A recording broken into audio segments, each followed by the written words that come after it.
Magandang araw po sa inyo at welcome back dito sa ating panibagong video.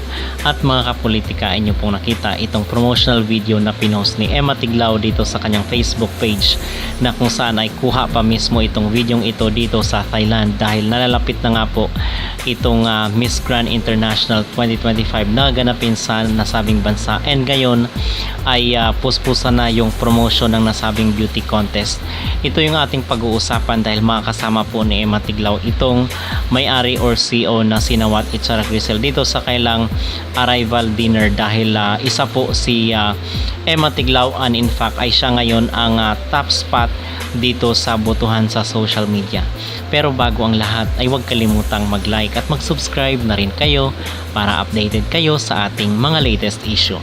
At talaga nga namang hindi nga nagpapahuli itong si Emma Tiglao dito sa pabotohan dahil libre lang naman po yung butuhan para sa mga candidate ng Miss Grand International 2025, at si Emma yung nakakuha ng top spot na ngayon is nasa almost 60,000 and counting na po yung heart reaction dito ng picture ni Emma Tiglao sa page ng Miss Grand International.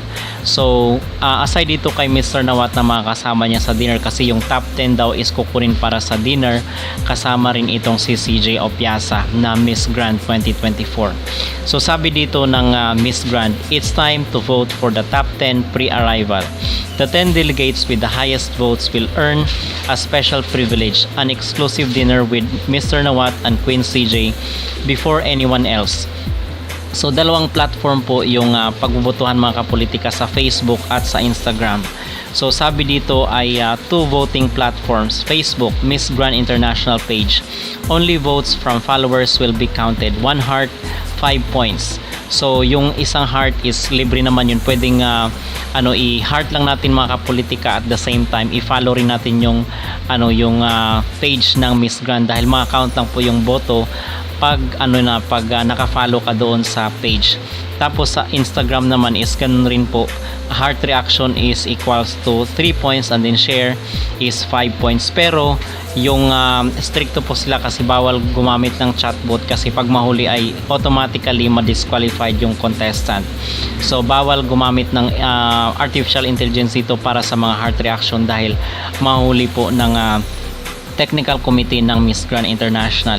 And then magko-close po yung voting sa September 30, 5 PM.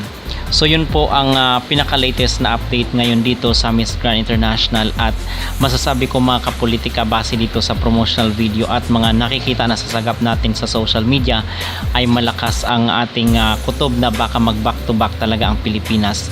At malakas rin naman talaga ang laban ni Emma Tiglao, kasi dito naman sa Miss Grand ay hindi naman sila naghahanap ng good speaker. Ang dito talaga sa Miss Grand ay yung commitment, yung authenticity, at kinakailangan na yung passion mo na magtrabaho sa organization. Okay?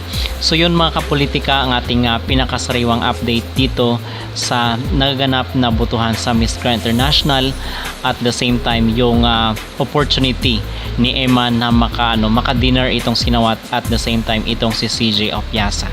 So tingin nyo ba mga kapolitika ay posible ang back-to-back round para sa Pilipinas sa Miss Grand International para ngayong taon?